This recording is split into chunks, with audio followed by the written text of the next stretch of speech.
So next topic is how to create dynamic disk.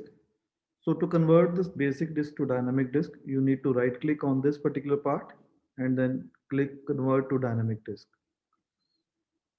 So when you choose this option, it will ask you that which disk you want to convert to the dynamic disk. You need to select the disk 0 and click on the OK button. And it will show that the following disks are going to be converted into the dynamic disk. So just click on this convert button and you are done.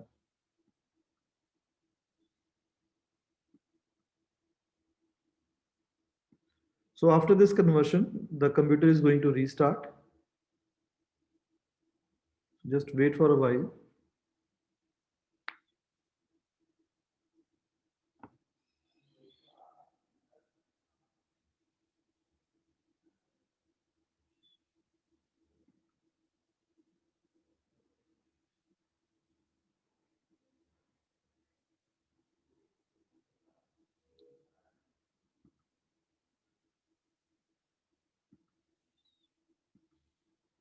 And it's up now. So again, go to Disk Manager, start Admin Tools, Computer Management, and from there the Disk Manager. And now you can see that this disk is converted to the dynamic disk. So now with dynamic disk, you can create now the volumes. So instead of partitions, we are having now volumes. So right click this and click on new volume. Choose the next option. Now there are 5 different types of volumes available. The first one is simple volume. So simple volume is just comparable to the partitions in the basic disk. The only difference is that you can extend this simple volume dynamically. Like whenever you want, you need that you are short of space, you can extend this volume to another disk or another partition or another volume. The spanned volume is a special type of volume which is spanned over multiple disks. Just let me show you here. So here we have some properties of these simple volumes that they contain the space on a single disk and it can use NTFS FAT or FAT32 any file system. The simple volumes can only be created on the dynamic disks. And these are created by using the create volume wizard like we did in this exercise. We can extend these volumes if these volumes are formatted as NTFS, and you can also mirror these volumes. So let's go back to our disk manager.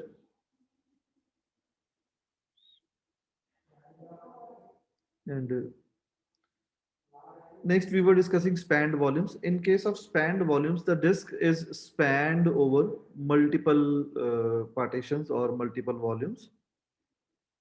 Let's see how. As you can see in this slide, we have two disks, disk 1 and disk 2.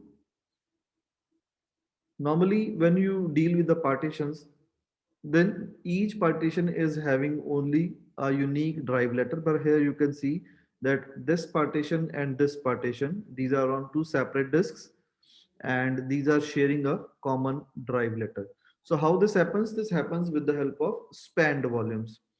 So what is basically the spanned volume? It's basically logical combining the spaces on multiple disks to form a single large volume.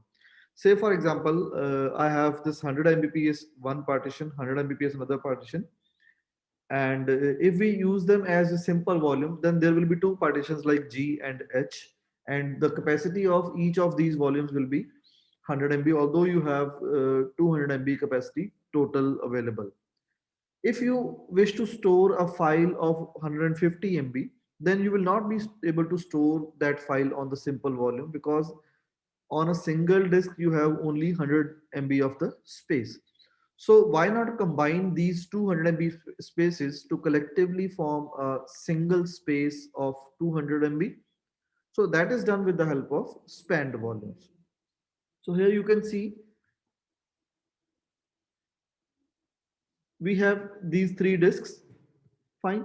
So these three disks can be a part of spanned volume. When you write some data onto a disk, this disk gets filled up. And whenever the first disk gets filled up, the data will spill over to the next disk on the same spanned volume. So these three disks are basically a part of a spanned volume. Fine. This first disk gets filled up first. That means that this 100 MB space is going to be filled up first. And once this space is filled up, the data will start filling into this second space, and maybe there might be another disk 3.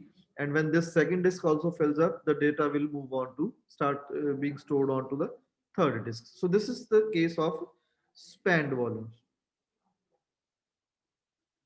Now we have different type of RAID systems available in Windows 2003.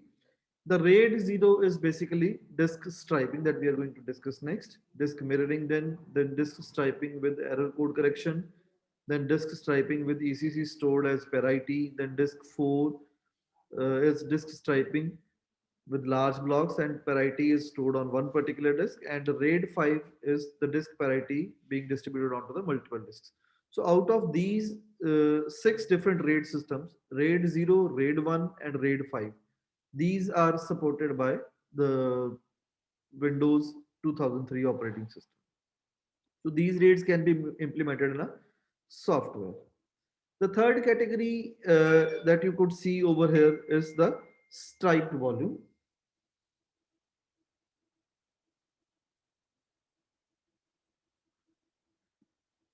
This striped volume is a new concept.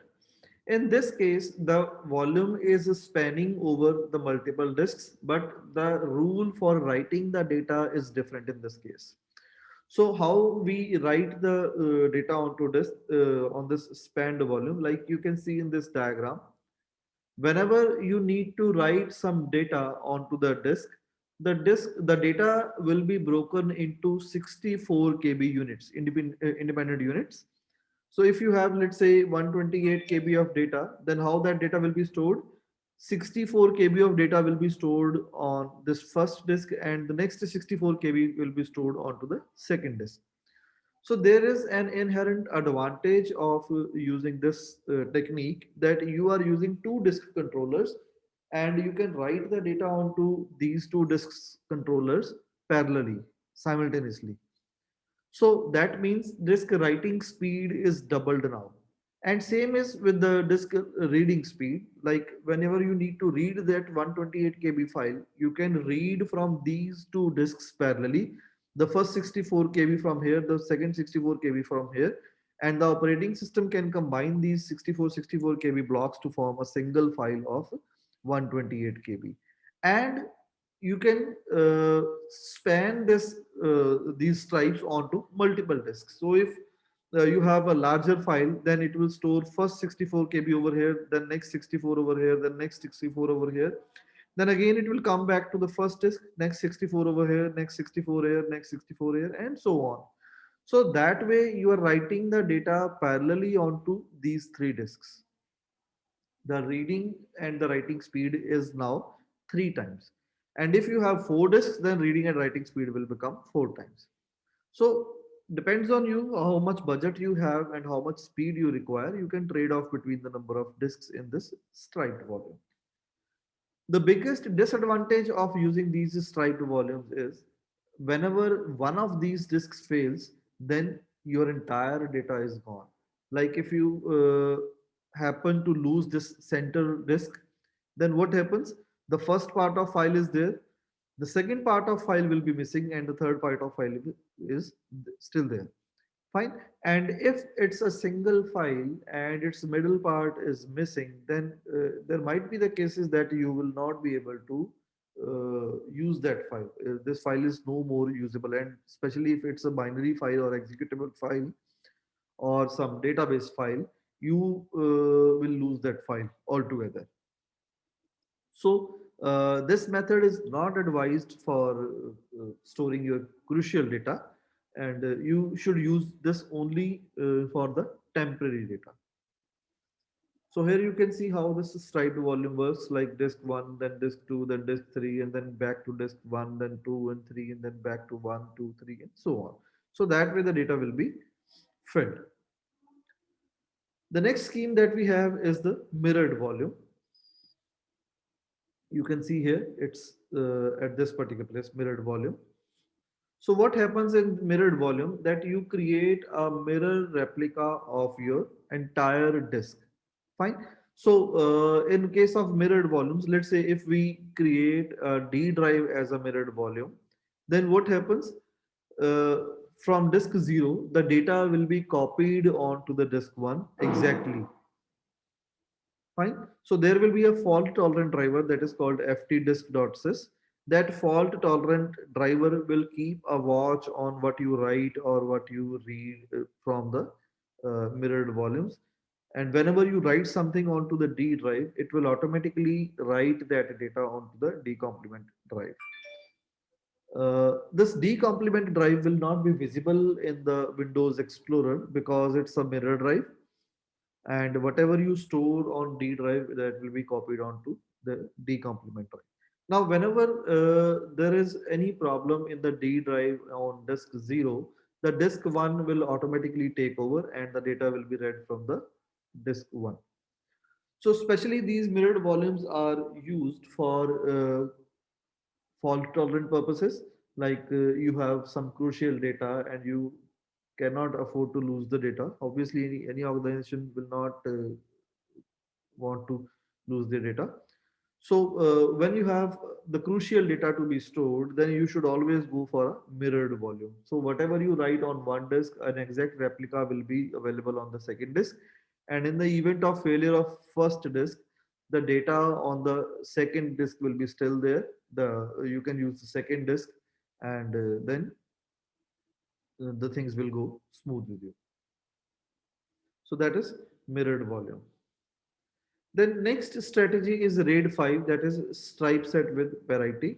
So it's this one, RAID 5 strategy.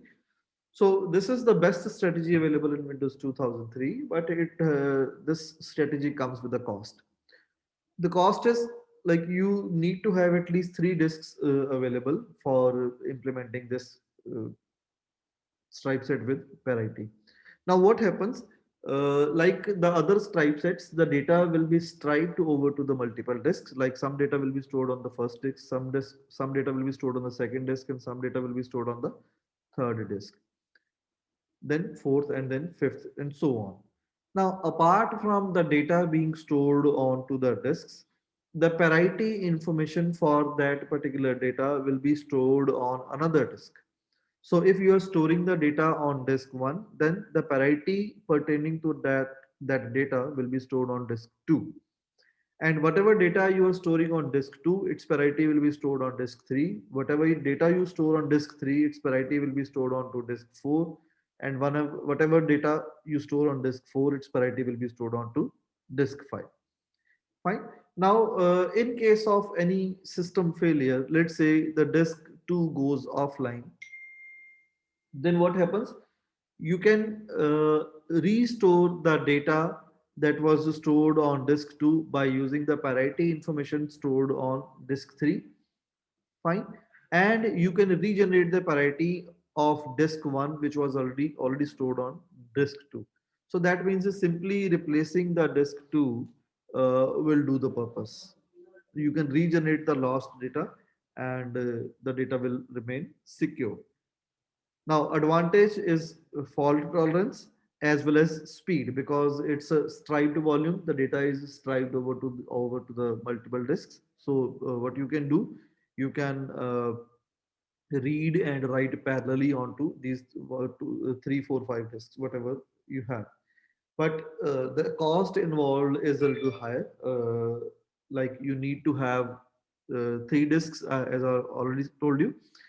Apart from that, since you're going to store the parity information, and this parity information is going to consume some space on the disk, so the disk space is also reduced.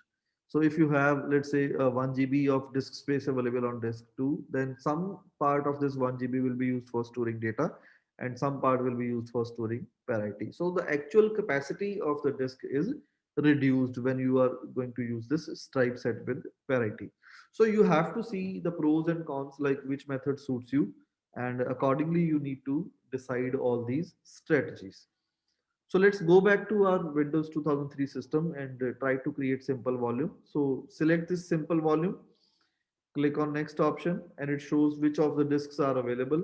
So we have this much particular disk 0 available with us, and this much is the free space available on this disk 0. So let's consume some of this disk space. Let's say I consume only 2 GB of that, and click on the next option, and it will tell me that this is the drive letter that is assigned, and click on next option, and it will ask you that which file system you want. I want the NTFS file system, and I need to perform a quick format, and click on the next option, and done.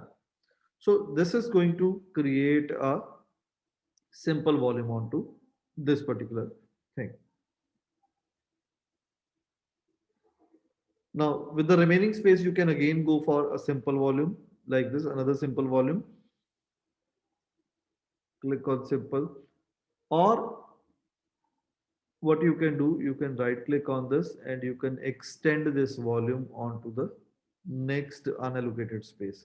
So you have this space unallocated as you can see uh, in your previous screen, this much space is unallocated, and let's take some space out of this and extend this volume. So just before going proceeding with that, let's have a practical proof like that your data is not erased. So this is the E drive, and let me create a file onto this E drive. It's a text document, and welcome to Windows 2003, and I'm going to save this. Now there is a file available on E drive, and let's try to extend this E drive. Once more, let's do a cross check. What is the size available for this disk? So how you do that? You right click my computer and then choose the explore option, and it will show you that which disk is having what size.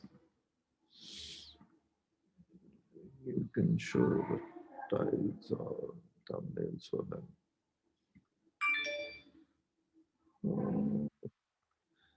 View status bar.